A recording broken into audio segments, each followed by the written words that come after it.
Quando a gente vai, então, olhar aí para uma ação, é muito importante que a gente entenda o que está acontecendo com o resultado dessa empresa. E normalmente, quando a gente vê alguma coisa que está se distanciando muito do que foi o resultado passado dela, no período, por exemplo, passado, para o atual, a gente deve começar a entender se tem alguma coisa que está ali a mais do que normalmente estaria para ser. O que eu quero dizer com isso é que a gente deve começar a olhar para ver se tem alguma parte daquele lucro que é vindo de um resultado, de certo modo, não recorrente da empresa. Quando a gente começa a observar isso, acaba entendendo que muitas vezes o mercado não necessariamente está pagando um preço X ou Y pelo lucro total que ela tá nos trazendo. Então, normalmente, quando a gente acaba aqui olhando para as empresas, a gente vai procurar situações como essas que podem estar ali trazendo um resultado diferente do que realmente é vindo do operacional da empresa. Quando a gente olha para isso, normalmente são créditos tributários, alguma ação jurídica que estava em trânsito e teve sua resolução. Então, normalmente acaba muitas vezes beneficiando ou não a empresa, e isso influencia tanto para o lado positivo quanto negativo no resultado. Muitas vezes a empresa pode ter algum investimento que está ali trazendo rendimentos, então isso também influencia o resultado da empresa. E é como se a gente olha para o resultado final do lucro líquido ou prejuízo do exercício e imagina que aquilo estivesse sendo o que a empresa está trazendo para o acionista. Porém, não é isso que de fato está acontecendo, pelo menos não quanto se diz a sua operacionalização, ou vindo esse resultado efetivamente da sua tarefa ali operacional. Por exemplo, se a gente pegar um restaurante, ele vai ter a sua receita da venda ali de refeições, do atendimento em geral, do pessoal que vai lá. Caso ele tenha um valor investido em algum título, algo nesse sentido, ele também vai ter uma renda financeira desse investimento. Porém, isso é separado da sua operação. Aquilo ali não é necessariamente algo recorrente ou algo que está vindo da sua operação de venda ali de refeição, de atendimento do pessoal no estabelecimento. Isso pode ser não recorrente, pode acontecer só em um ano, só em um período, só em um trimestre, pode acontecer em mais de um trimestre ou até em mais de um ano, em vários períodos. Porém, o que a gente deve entender é o que vem de resultado da operação e o que não vem de resultado da operação. Caso, por exemplo, esse restaurante tivesse alguma ação judicial favorável, com uma decisão favorável para ele, que viesse aí a reconhecer tributos que ele poderia estar recolhendo para si, ele estaria então tendo um ganho de lucro líquido devido a esses tributos que estaria de certo modo voltando, que ele já teria, por exemplo, pago no passado. Da mesma forma, como se ele tivesse que pagar tributos agora, ele estaria tendo um prejuízo de certo modo, estaria tendo ali mais despesas de impostos que ele não tinha pago no passado.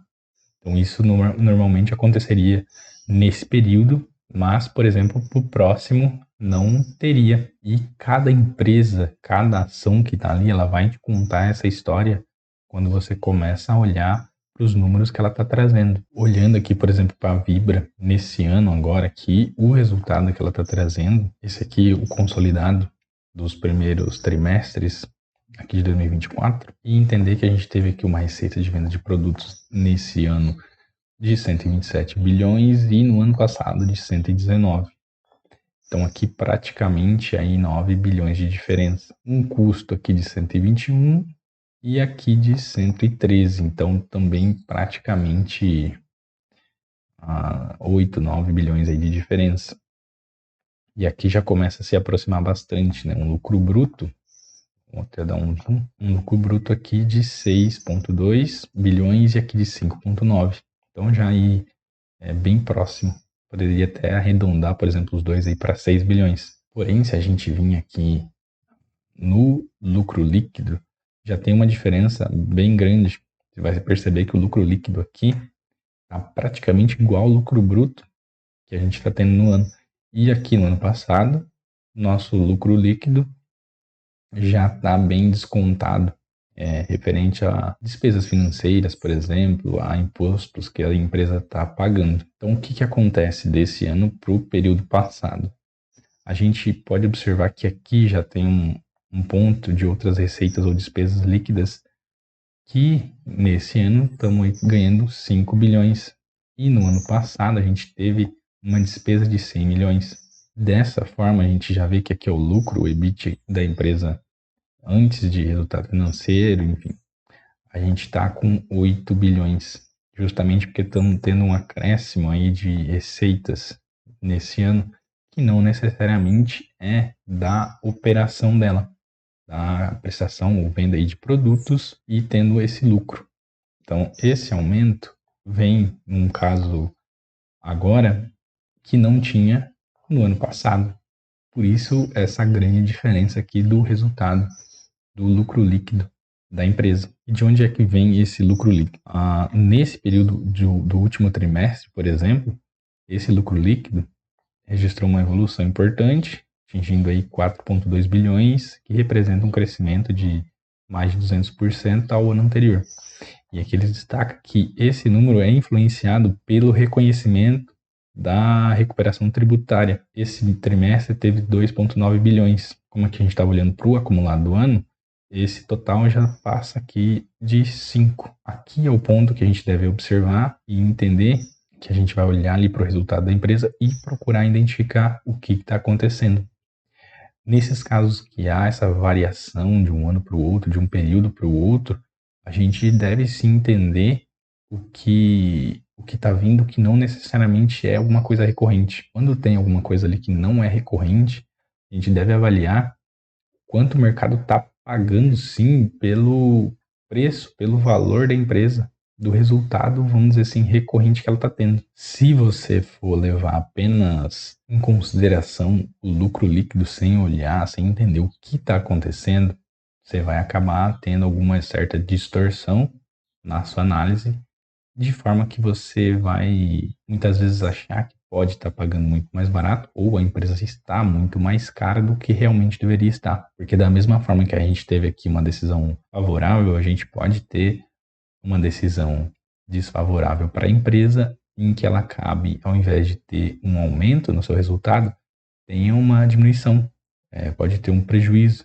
E isso vai se traduzir em um resultado negativo, mas não necessariamente que a operação dela não está tendo uma margem maior, por exemplo, do que o ano passado. Então a empresa pode estar melhorando a sua operação, pode ter naquele ano melhorado, ter tido um resultado melhor vendendo seus produtos ou prestando seu serviço, porém ela pode ter um resultado líquido negativo, o que muitas vezes traduziria em uma cotação errônea, vamos dizer assim. Então, um investidor bem atento, ele observaria essas situações, iria mais profundo no que está acontecendo para poder, de fato, realmente avaliar o resultado da empresa e saber se essa empresa está cara ou se está barata. Se for olhar aqui, nesse momento do resultado que a Vibra vai ter nesse ano, provavelmente seria muito, muito vantajoso, estaria muito barato o preço que se pagaria por ela, porém isso não necessariamente vai se traduzir em valor realmente para quem está comprando, porque isso não vem necessariamente do resultado da sua operação. Então, o que a gente poderia esperar para o próximo ano seria, de certo modo, que caso a empresa não tenha um resultado, o que realmente está sendo pago pelo valor que ela está gerando ainda possa estar caro. Ou também, de fato, possa ainda assim estar barato. Mas o que realmente então tem que fazer é separar esse resultado para poder avaliar o quanto realmente estaria vindo aí de lucro do resultado da empresa e saber então o preço que o mercado vai estar pagando aí por essa ação. Talvez Vibra esteja barata, talvez esteja cara. O ponto é que agora você pode entender um pouco mais como avaliar se isso realmente está acontecendo e tomar uma melhor decisão. Pode ser que isso se traduza no curto prazo em uma elevação dos preços da cotação, eventualmente, por ela estar trazendo um lucro líquido maior, bem maior em comparação com o ano passado. Porém, pode ser que isso não se traduza em uma elevação, o preço se mantenha num patamar normal, enfim, ou venha a decrescer, cair, devido a não ser o resultado necessariamente operacional ali da empresa. Porém, é muito difícil de dizer o que realmente vai acontecer. A única coisa que resta ali é entender essa diferença para poder avaliar de uma forma mais adequada o lucro líquido de certo modo.